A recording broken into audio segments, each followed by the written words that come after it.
British poems have been legalized.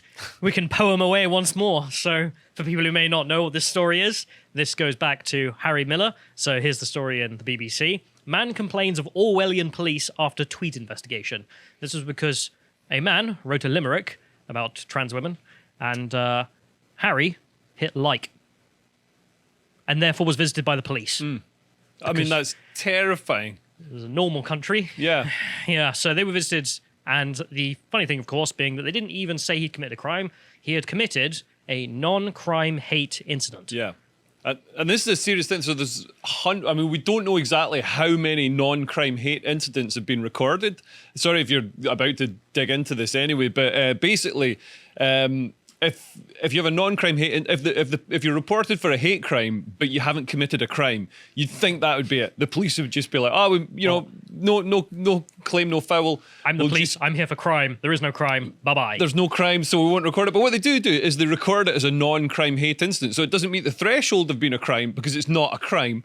They record it as a non-crime hate incident. There's hundreds of thousands of these being recorded in the UK, and they stay on your records. If a future employer does a DBS check or whatever, they'll flag up. And HR departments are so woke these days that obviously nobody's gonna touch somebody with a non-crime hate incident on the record. So it's destroying people's careers. So once you do that kind of check for certain jobs, then, well, if the individuals hiring don't like what you've done, maybe, because it can be very small things like liking a limerick. If you, literally, previously, if somebody complained about a hate crime, would be a crime that then had some sort of racist or homophobic element to it, or something that a malicious or sustained harassment, something like that. Something a crime, not liking a tweet. You know what I mean? I recall this. I cannot remember for the life of me where I remember it from. But I remember reading some examples were given by Metropolitan Police about non-crime hate instances. And one of the funniest ones was there was a man who complained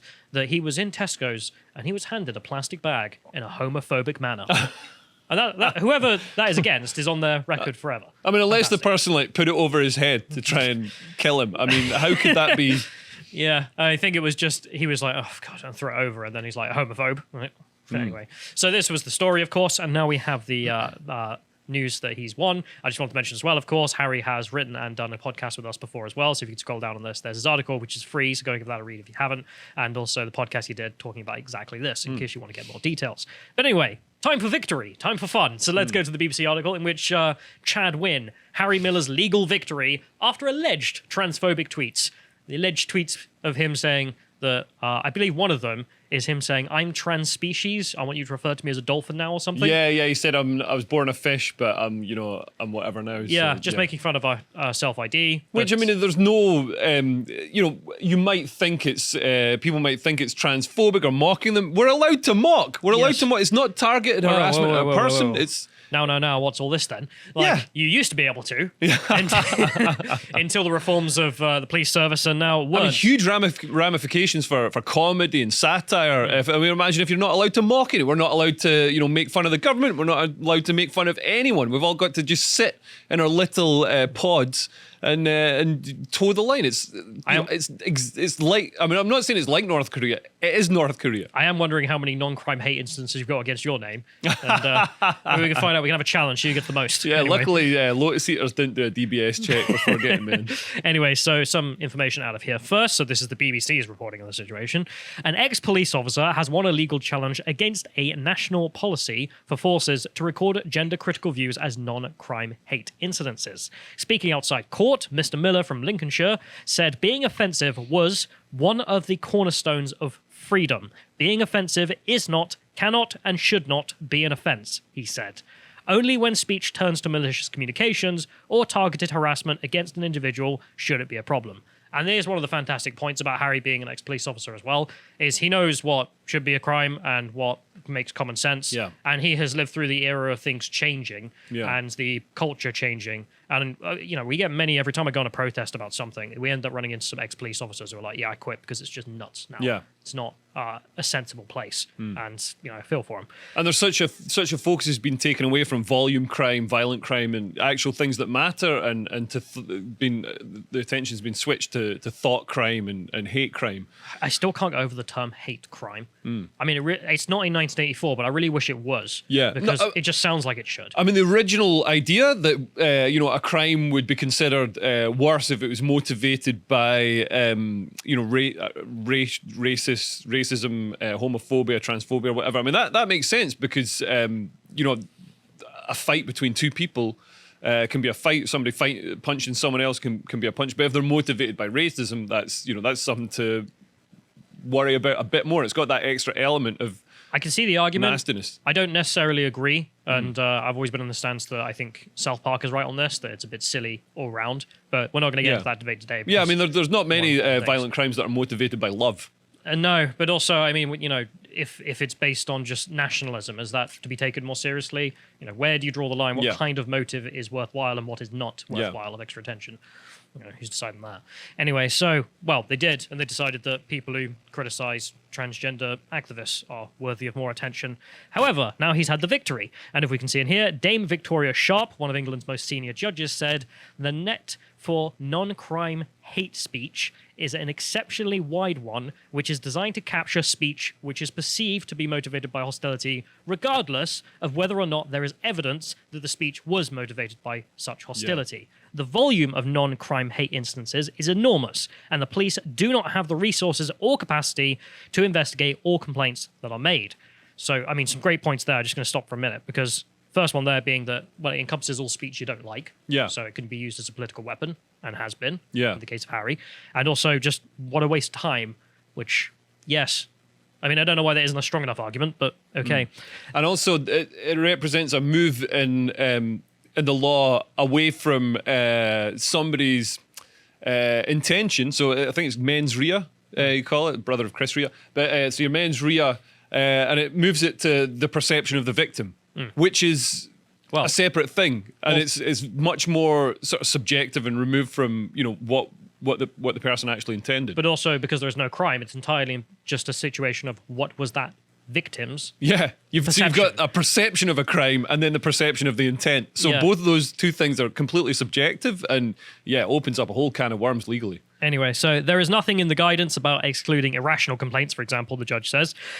So I love that. I mean, just someone could say that you handed me a bag in a homophobic manner, and it does go on the books forever, including those where there is no evidence of hostility and little, if anything, to address the chilling effect which this may have had on legitimate exercise of freedom of expression.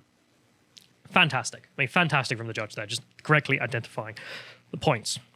The police tried to argue in the court case that they did reform the definition of a non-crime hate incident to be more strict. They didn't do this willingly. They did this after everyone was pointing out they were taking the piss. Yeah. So they tried to argue that. The court heard the guidance had been revised with updates, including a strong warning against police taking disproportionate responses to reports of non-crime hate instances. However, Dame Victoria added, in my opinion, the revisions do not go far enough, not nearly far enough, to address the chilling effect of perception-based recording more generally. So just absolute bunk. Get out of here, you losers. You're full of it. So great judge. I mean, the Victoria there, doing fantastic. Anyway, so we'll go to Harry's response on this because, I mean, why not? I mean, you said you spoke to him yesterday. I don't know if you can say anything about how he was. I imagine ecstatic. Yep. So this is him writing here, letting every chief constable know that the police reign of terror is over. From now on, we are the ones who knock. We are the danger. At College of Policing, at CC Lee Freeman, and also at City Police CB and at LGBT Police UK, you are next on our to-do list. Love it. I mean, everyone saw it in the podcast, and if you haven't, go and check it out with Harry. I love his character because you really messed with the wrong guy. Yeah. Like, he is the kind of guy you think they're just prodding at old ladies and getting convictions, and then you run into someone who's like, nope. Yeah. Also, now you've fucked me, I'm going to and you until I die. Yeah. I remember there was some, we mentioned in the court case with like the police going out with a trans rights riot shield flag. Yeah. And so Harry's going in while suing them with 2 suffragette riot shields on his shields to make the point where it's like, well, come on, which one's a crime? Yeah. Anyway. And I love that he's going after the secret police, as he calls them, the LGBT Police UK group, which for people who don't know, apparently is not an official police force, has no affiliation with the police, except that it's a staff support network of police officers, and every piece of policing guidance revolving around diversity and inclusion and whatnot is gone through them.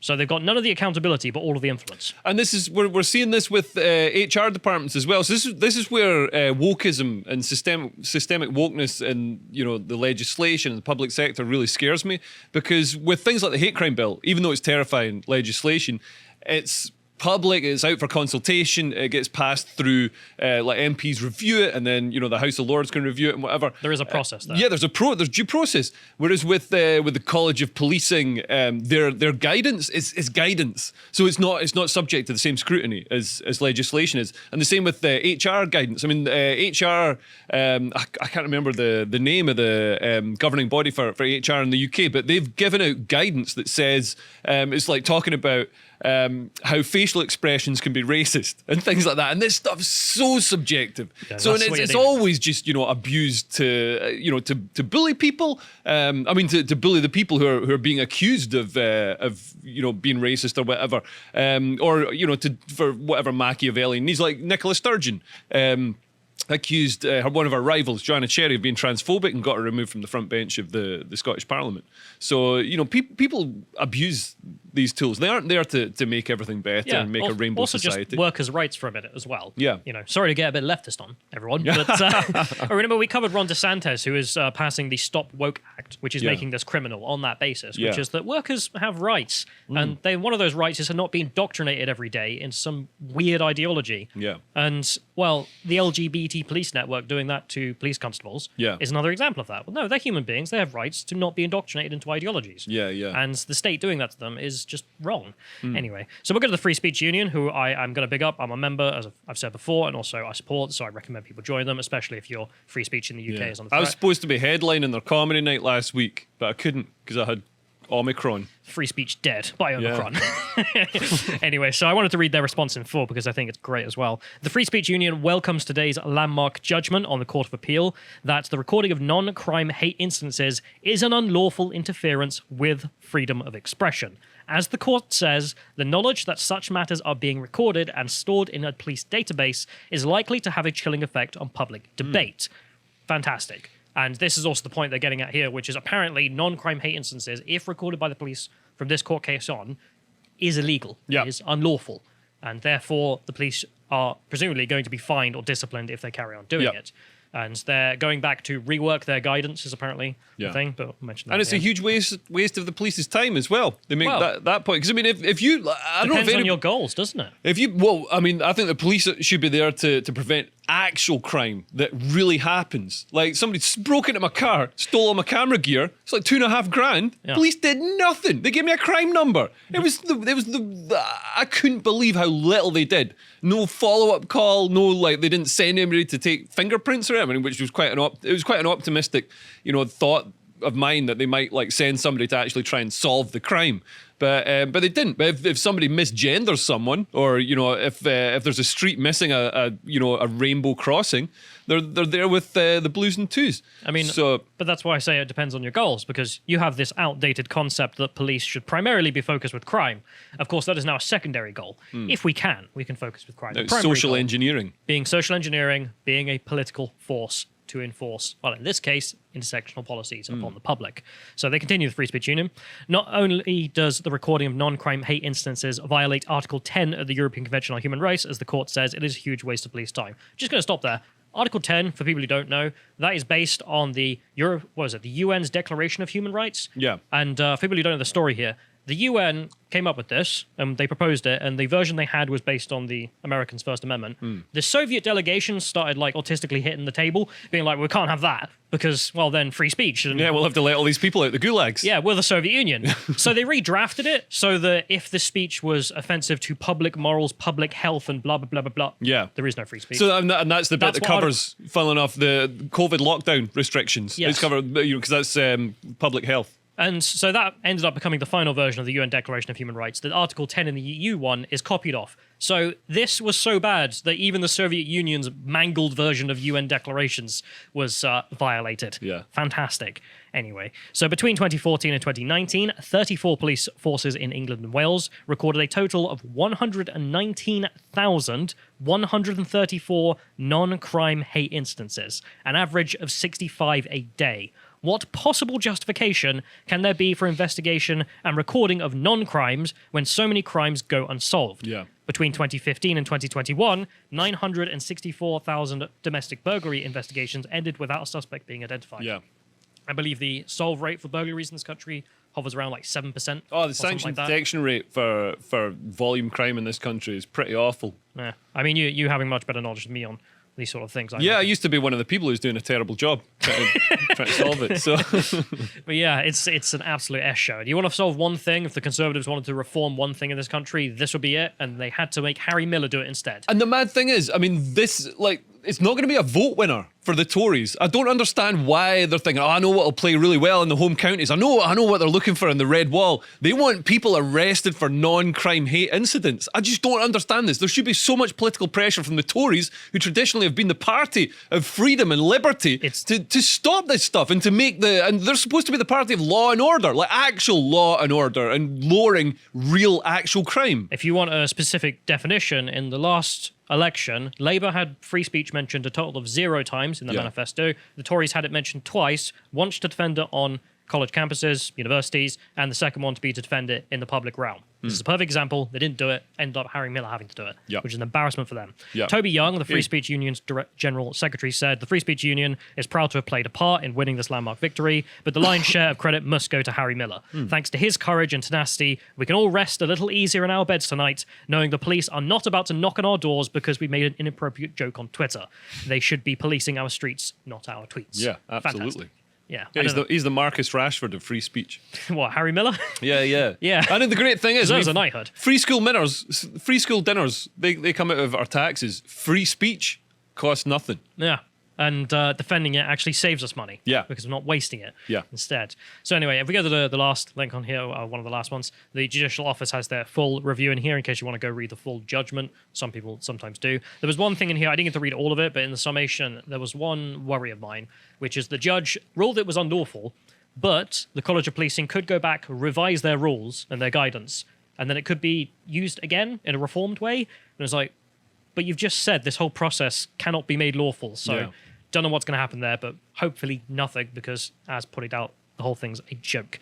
Anyway, we'll go on to the next one, which is just a minor celebration. As we can see here, Julie Birchall celebrating. I got what I wanted for Christmas: hard cheese, cry bullies, and congratulations to my hero, Harry Miller, at Fair Cop. So again, you can't help but smile for the guy and everyone involved. I mean, proper hero. Yeah. Yeah, and he's an absolute principled man and exactly the sort of person. I wish he was still a policeman. I wish he was, in charge. That's the kind of guys you want, Yeah. Instead of some wokist who's just towing the line and trying to, doing whatever PR agencies tell him to do. This is, this is exactly what we need. But anyway, I thought I'd end this by, just in case they do come back with some more reformed guidance on what a non-crime hate incident is, by trying to get one. So let's do it. So I thought I'd also end this on a fact, because of course this is all about poetry, and poetry that mocked intersectionality. So I thought I'd just mention here a Wikipedia article, which anyone can go check in their own time, list of killing ordered or supported by Muhammad. Where the hell is this going? I'm just slowly creeping. It's just a mention of, well, the Islamists will be proud of this, so don't worry, which is just a list of the killings ordered by the Prophet Muhammad. And in here, he mentions, for example, kill Osama bint Mawad for opposing Muhammad with poetry and for provoking others to attack him, and also kill the Jewish poet Abu Afak for opposing Muhammad through poetry. And wait, this is the original Muhammad said this? Yeah, probably. Really? Like the warlord himself. How do people know? Well, this is the thing, like the article's there. It's not just these ones who mocked him through poetry, of course. There are plenty of others. But the ones mocking him through poetry are obviously the most pathetic and also relate to our story. Right. That, well, Harry mocked intersectionality through poetry, specifically by hitting like. And he had a knock on the door. If he had gone any further, oh boy, God knows what would have happened to him. Probably a prison sentence. Anyway, but let's end that there. If you enjoyed that segment from the podcast, The Lotus Eaters, you can go to lotuseaters.com to get access to all the premium content we have on the site, such as this book club that Carl and Thomas did on the Communist Manifesto, which if you're not a communist is always a good fun to read, if for no other reason than to laugh at all the wrong predictions. But also, if you'd like to find out what's coming out on the website, you can always follow us on getter.com, with lotuseaters_com being the @. Thank you and goodbye.